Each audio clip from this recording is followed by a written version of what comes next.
আপনি এই বাংলাদেশে থেকেও হজরত অবস্থায় থাকতে পারবেন, আপনি এই বাংলাদেশে থেকেও হজরত অবস্থায় থাকতে পারবেন, উমরারত অবস্থায় থাকতে পারবেন। কথাগুলো আমার নয়, কথাগুলো ইমামুল আম্বিয়া রাসূল পাক সাল্লাল্লাহু তাআলা আলাইহি ওয়াসাল্লামের হাদিস। আমরা যদি আবু দাউদ শরীফের 558 নম্বর হাদিসের আলোচনা শুনি, ইমামুল আম্বিয়া রাসূল পাক সাল্লাল্লাহু তাআলা আলাইহি ওয়াসাল্লাম বলেছেন, যে ব্যক্তি তার ঘর থেকে ওযু করে ফরজ নামাজ আদায় করার জন্য বের হয়েছে, তার সওয়াব হযরত অবস্থায় টাকা হাজির মতো। সুবহানাল্লাহ, সুবহানাল্লাহ, সুবহানাল্লাহ। অর্থাৎ যে ব্যক্তি নামাজ পড়ার জন্য ওযু করে মসজিদে নামাজ আদায় করার জন্য বের হয়ে গেল, ওই ব্যক্তিকে আমার আল্লাহ পাক রব্বুল আলামিন এমন সওয়াব দিবে, একজন হাজী সাহেব ইহরাম বাঁধা হাজী সাহেবের যে সওয়াব, ওই হাজী সাহেবের মতো ওই ব্যক্তিকে আমার আল্লাহ পাক রব্বুল আলামিন সওয়াব দান করবেন। জোরে জোরে কই সুবহানাল্লাহ। যে ব্যক্তি স্বাস্থ্যের নামাজ আদায় করবে, ওই ব্যক্তিকে আমার আল্লাহ পাক রব্বুল আলামিন উমরা পালনের সওয়াব দান করবে।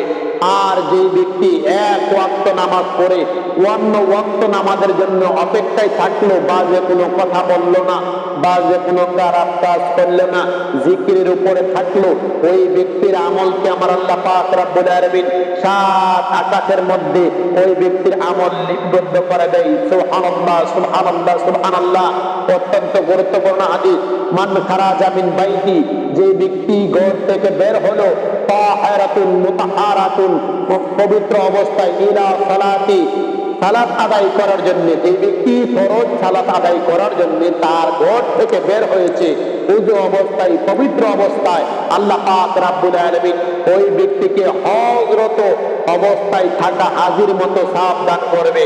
বাবা ভাইরা, এত সুন্দর হাদিস পাইলাম, এত সুন্দর সওয়াবের সিস্টেম পাইলাম, তারপরেও যদি আমরা ইবাদত বন্দেগী সঠিকভাবে আদায় করতে না পারি, বোঝা গেল আপনার মতো আমার মতো কপাল পোড়া এই পৃথিবীতে আর কেহ হতে পারে না।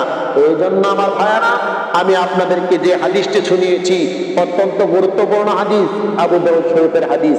আপনারা যদি মনে চাই আবু দাউদ শরীফের 558 নম্বর হাদিস আপনারা খুলে দেখতে পারেন। আর এখানে হাদিসটি আরবি এবং বাংলা উভয়টি আমি হাদিসটির স্ক্রিনে দিয়েছি। আমার অনুরোধ থাকবে, প্রিয় মুসলমান ভাইরা, আপনারা অবশ্যই 5 ওয়াক্ত নামাজ পড়বেন। এক ওয়াক্ত নামাজ পড়ার পরে অন্য ওয়াক্ত নামাজের জন্য অপেক্ষা করবেন।